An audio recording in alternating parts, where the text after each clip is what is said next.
प्रिय विद्यार्थियों, आज हम आज़ाद भारत के इतिहास को समझने के लिए उस पूरी प्रक्रिया की बात करेंगे जिसके परिणाम स्वरूप भारत का राष्ट्रीय एकीकरण हुआ। और इस राष्ट्रीय एकीकरण की जड़ें भी हमें भारतीय राष्ट्रीय आंदोलन की प्रक्रिया में मिलती हैं। हम जानते हैं कि शुरू से ही भारत एक ऐसा देश रहा है जिसको नेहरू ने विविधता में एकता की संज्ञा दी थी। भारत प्राचीन काल से ही सांस्कृतिक रूप से, आध्यात्मिक रूप से ऐसे सूत्रों को, ऐसे तत्वों को लिए हुए था जो राष्ट्रीय एकीकरण को मजबूत करने वाले थे, जो भारत को भौगोलिक दृष्टि से, सांस्कृतिक दृष्टि से एकता के सूत्र में बांधते थे। लेकिन भारत में ब्रिटिश साम्राज्य की स्थापना के बाद जो यूरोप में एक नई विचारधारा विकसित हो रही थी राष्ट्रीयता की, वह विचारधारा हिंदुस्तान में भी आई और उस विचारधारा के परिणाम स्वरूप हमारे पूर्वजों ने, हमारे समाज सुधारकों ने, हमारे राजनीतिक चिंतकों ने भारत को राष्ट्रीयता की निगाह से देखना शुरू किया। और ब्रिटिश शासन ने हमारे यहाँ जो शासन व्यवस्था लागू करी, जो संचार व्यवस्था लागू करी, जो यातायात के साधन विकसित किए, उन्होंने हमारी खामियों का जिस तरह से उपहास उड़ाया, उन सब चीज़ों ने मिलकर हिंदुस्तान में जो एकता के सूत्र थे उनको फिर से स्थापित किया, उनकी कड़ियों को जोड़ा और धीरे धीरे विदेशी शासन से लड़ने के लिए भी हमारे स्वतंत्रता सेनानियों ने अपने छोटे छोटे विभिन्न विभेदों को, मतभेदों को भुलाकर एकता के सूत्र में बंधने का निर्णय किया। एक दौर ऐसा भी था जब हमें लग रहा था कि अंग्रेज़ जो हर तरीके से फूट डालकर राज करने की नीति अपना रहे हैं, उनसे लड़ने के लिए हम अपनी एकता को कैसे मजबूत करें। लेकिन भारतीय राष्ट्रीय कांग्रेस और आगे चलकर महात्मा गांधी ने जिस तरह से राष्ट्रीय आंदोलन का नेतृत्व किया, उनके स्वभाव, उनकी विचारधारा, उनके काम करने की शैली, उनकी प्रकृति ने भारत की राष्ट्रीय एकता को की जो चुनौती थी उसका हल करने में बहुत मदद की और हम राष्ट्रीय एकता की ओर बढ़ चले।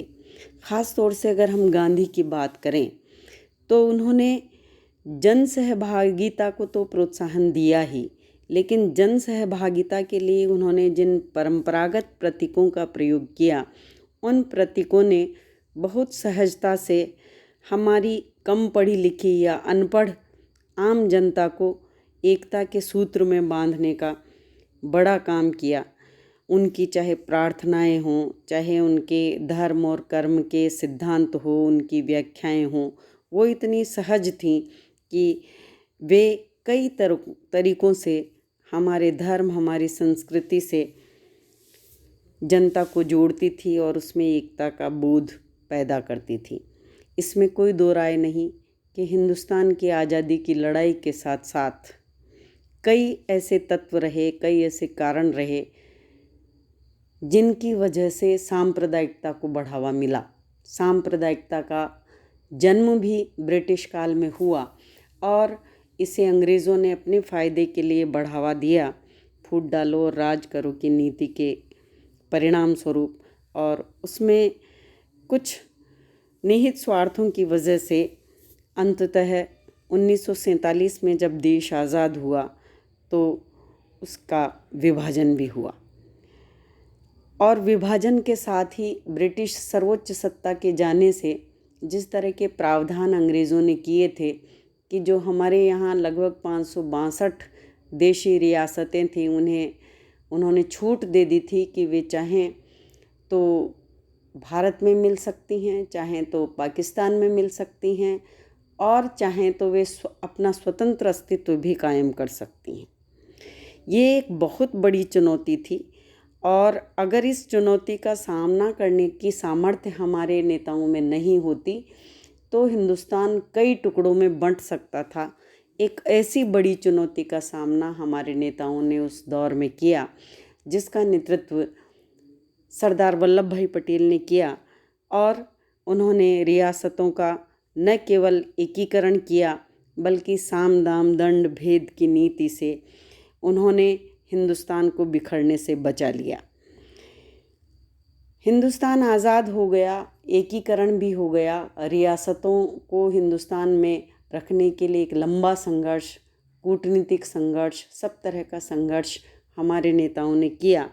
और उसके बाद हमने लगातार ऐसे प्रयास किए जिससे कि हिंदुस्तान जिस तरह से आज़ाद हुआ है उसमें वह उस एकीकरण के तमाम सूत्रों को मजबूत किया जाए। इसके लिए कई प्रयास किए गए, जैसे हमारे जो संवैधानिक प्रावधान किए गए, जिसमें हम ख़ास तौर से एक हरी नागरिकता की बात कर सकते हैं, सर्वोच्च न्यायालय है, अखिल भारतीय सेवाएं हैं, हमारे मूल अधिकार हैं, नीति निर्देशक तत्व है, आपातकालीन प्रावधान हैं। ये सब प्रावधान ऐसे हैं जो हमारी एकता को, हमारी राष्ट्रीय पहचान को मजबूत करते हैं। दूसरी तरफ हिंदुस्तान के लोगों में आपसी समानता हो, आपसी प्रेम हो और वे एक मजबूत आपसी बंधन में बंधें, इसके लिए भी कई प्रयास किए गए। जैसे भूमि सुधार कानून लाए गए, जो एक बड़ी चुनौती थी उस दौर की। सामंतवाद को समाप्त किया गया, गैर कानूनी घोषित किया गया। श्रमिक कानून लाए गए, अनुसूचित जाति और अनुसूचित जनजातियों को आरक्षण दिया गया। हिंदू समाज में विद्यमान भेदभावों को ख़त्म करने के लिए, महिलाओं को अधिकार देने के लिए हिंदू कोड बिल लाया गया। 1956 में सभी राज्यों का फिर से प्रशासनिक दृष्टि से भाषाई आधार पर पुनर्गठन किया गया। और इस तरह से बहुआयामी प्रयासों के द्वारा हम विभाजन के बावजूद, 1947 के भारत के बंटवारे के बावजूद राष्ट्र के रूप में संगठित हो सके और हम राष्ट्रीय एकीकरण की जो हमारी एक बड़ी चुनौती थी उसको सामना करते हुए मजबूत संगठित भारत को बनाने में सफल हुए, जो हमारे राष्ट्रीय आंदोलन की बहुत बड़ी विरासत है।